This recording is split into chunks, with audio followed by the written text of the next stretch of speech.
বাংলাদেশের রাজনীতিতে এখন একটি প্রশ্ন ধীরে ধীরে জোরালো হচ্ছে, যেটা নিয়ে দলের ভেতরে আলোচনা চললেও প্রকাশ্যে কেউ মুখ খুলছে না। প্রশ্নটি হলো, তারেক রহমানের পর বিএনপির হাল কে ধরবে? তারেক রহমান এখন প্রধানমন্ত্রী, কিন্তু তার কোনো ছেলে সন্তান নেই। প্রয়াত আরাফাত রহমান কোকরও কোনো পুত্র নেই। অর্থাৎ জিয়া পরিবারের পুরুষ উত্তরাধিকারের ধারা এখানেই শেষ। এই বাস্তবতায় খালেদা জিয়ার ৩ নাতনি জাইমা, জাহিয়া এবং জাফিয়া এখন রাজনৈতিক বিশ্লেষকদের আলোচনার কেন্দ্রে। কিন্তু এটা শুধু পারিবারিক উত্তরাধিকারের গল্প নয়, এর ভেতরে আছে দলীয় রাজনৈতিক হিসাব নিকাশ, কৌশলগত অবস্থান এবং বাংলাদেশের রাজনৈতিক ভবিষ্যতের একটি বড় সমীকরণ। আর এখান থেকে শুরু হচ্ছে আসল আলোচনা। এই আলোচনায় ঢোকার আগে একটা প্রেক্ষাপট বোঝা দরকার। বাংলাদেশে দুটি প্রধান রাজনৈতিক দল আওয়ামী লীগ এবং বিএনপি দুটি মূলত পারিবারিক নেতৃত্বের ধারায় চলে এসেছে। আওয়ামী লীগ শেখ মুজিব পরিবার, বিএনপিতে জিয়াউর রহমানের পরিবার। এই ধারা ভালো না মন্দ সে বিতর্কে না গিয়েও একটি বাস্তবতা স্বীকার করতে হয়।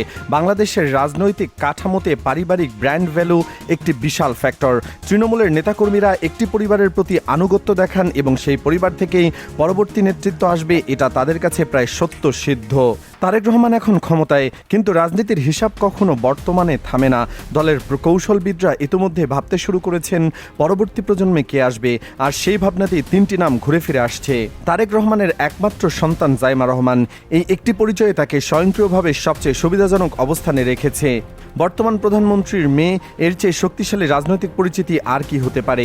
জাইমা ঢাকায় জন্মগ্রহণ করেছেন, বিদেশে পড়াশোনা করেছেন এবং ব্যারিস্টার হিসেবে নিজেকে প্রতিষ্ঠিত করেছেন।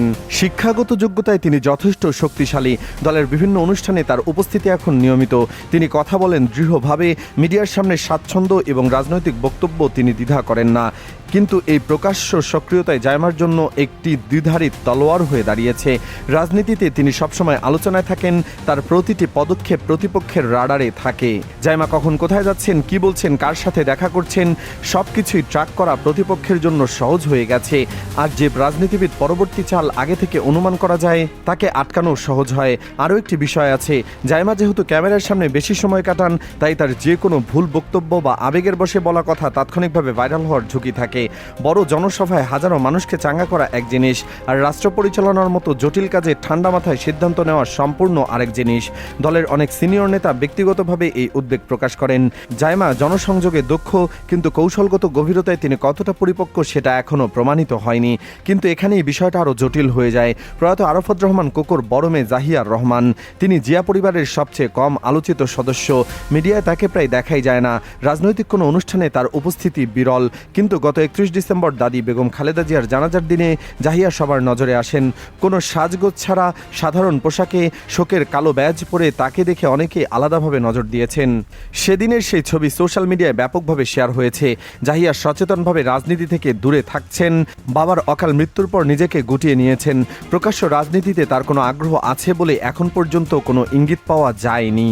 তবে একটি বিষয় লক্ষণীয়, জাহিয়া প্রকাশ্যে না এলেও পরিবারের অভ্যন্তরীণ সিদ্ধান্তে তার ভূমিকা আছে বলে দলের কিছু সূত্র জানায়। তিনি প্রধানমন্ত্রীর ভাতিজি হয়েও একটি সম্পূর্ণ সাধারণ জীবনযাপন করেন। এটি নিজেই একটি রাজনৈতিক বার্তা। ক্ষমতার কাছে থেকেও ক্ষমতার লোভ না দেখানো, এটি বাংলাদেশের রাজনীতিতে বিরল। জাহিয়াকে ভবিষ্যতে রাজনীতিতে আসবেন, এই মুহূর্তে সেই সম্ভাবনা ক্ষীণ। কিন্তু রাজনীতিতে কিছুই চিরস্থায়ী নয়, পরিস্থিতি বদলালে জাহিয়ার অবস্থানও বদলাতে পারে। এরপর সামনে আসে আরও গুরুত্বপূর্ণ তথ্য। আরাফাত রহমান কোকর ছোট মেয়ে জাফিয়া রহমান, এবং এই মুহূর্তে তিনিই সবচেয়ে আলোচিত। তবে সেই আলোচনা প্রকাশ্যে নয়, দলের অভ্যন্তরে। জাফিয়ার শিক্ষাগত রেকর্ড একটি গুরুত্বপূর্ণ তথ্য। ও লেভেল পরীক্ষায় 11টি বিষয় A+। এই ফলাফল শুধু ভালো ছাত্রের পরিচয় দেয় না, এটি প্রমাণ করে যে তার মধ্যে একটি শৃঙ্খল, পরিকল্পিত এবং লক্ষ্যভেদী মানসিকতা আছে। রাজনীতিতে এই গুণটি অত্যন্ত দুর্লভ এবং অত্যন্ত কার্যকর। কিন্তু জাফিয়ার আসল শক্তি শুধু পড়াশোনায় নয়, তার শক্তি লুকিয়ে আছে তার জীবনের অভিজ্ঞতায়। খুব ছোট বয়সে বিদেশের মাটিতে বাবাকে হারিয়েছেন। এই ঘটনা যে কোনো মানুষকে ভেঙে ফেলার জন্য যথেষ্ট, কিন্তু জাফিয়া ভাঙেননি।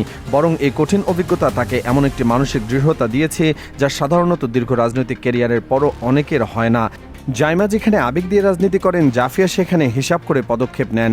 তিনি কথা কম বলেন, কিন্তু যখন বলেন তখন সেটা সুনির্দিষ্ট এবং প্রভাবশালী। আর এই জায়গাটাই এখন সবচেয়ে বেশি আলোচনায়।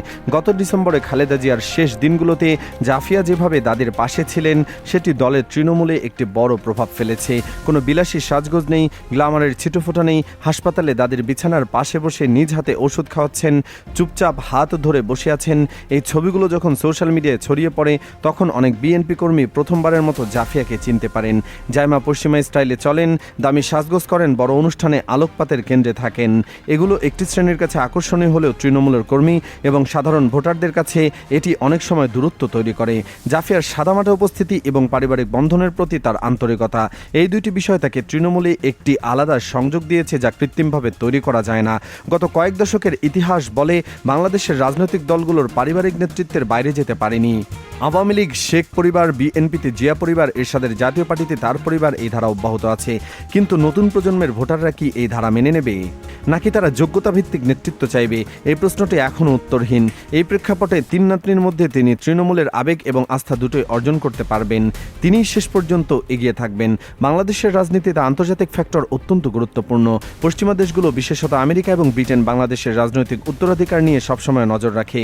জাইমা বিদেশে পড়াশোনা করেছেন, পশ্চিমা জীবনধারায় অভ্যস্ত। এটি কূটনৈতিক মহলে তার একটি সুবিধা। কিন্তু রাজনীতিতে শুধু কূটনৈতিক গ্রহণযোগ্যতাই যথেষ্ট নয়, অভ্যন্তরীণ জনভিত্তিও লাগে। জাফিয়ার শিক্ষাগত রেকর্ড আন্তর্জাতিকভাবে প্রশংসনীয়।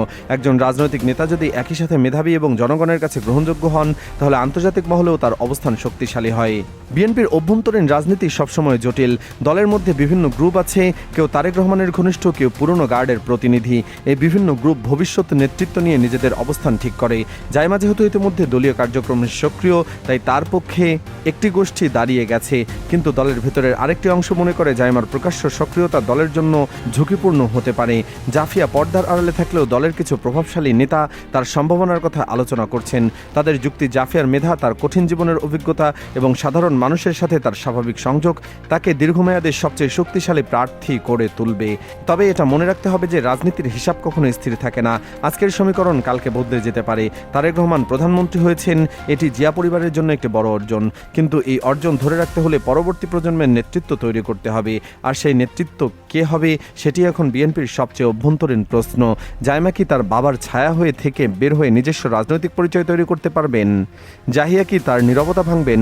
জাফিয়া কি পর্দার আড়াল থেকে বের হয়ে প্রকাশ্যে রাজনীতির মাঠে নামবেন? পরবর্তী কয়েক বছরের এই প্রশ্নগুলোর উত্তর পাওয়া যাবে। কিন্তু একটি বিষয় এখনই স্পষ্ট, বাংলাদেশের রাজনীতির পরবর্তী অধ্যায়ে জিয়া পরিবারের এই তিন নাতনি গুরুত্বপূর্ণ ভূমিকা রাখবেন। শুধু প্রশ্ন একটাই, কে কতটা এবং কখন? আর এই উত্তর সময় দিতে পারবে। এই পুরো বিষয়টা আপনি কিভাবে দেখছেন? জিয়া পরিবারের তৃতীয় প্রজন্মকে সবচেয়ে যোগ্য বলে আপনার মনে হয়? আপনার বিশ্লেষণ কমেন্টে জানান। ভিডিওটি গুরুত্বপূর্ণ মনে হলে লাইক এবং শেয়ার করুন। দেখা হবে পরবর্তী ভিডিওতে। এরকম আরও তথ্যবহুল ভিডিও পেতে আমাদের চ্যানেলটিকে সাবস্ক্রাইব করে পাশে থাকা বেল আইকনটিকে বাজিয়ে দিন, যাতে পরবর্তী ভিডিও আপডেট মিস না হয়ে যায়। ধন্যবাদ।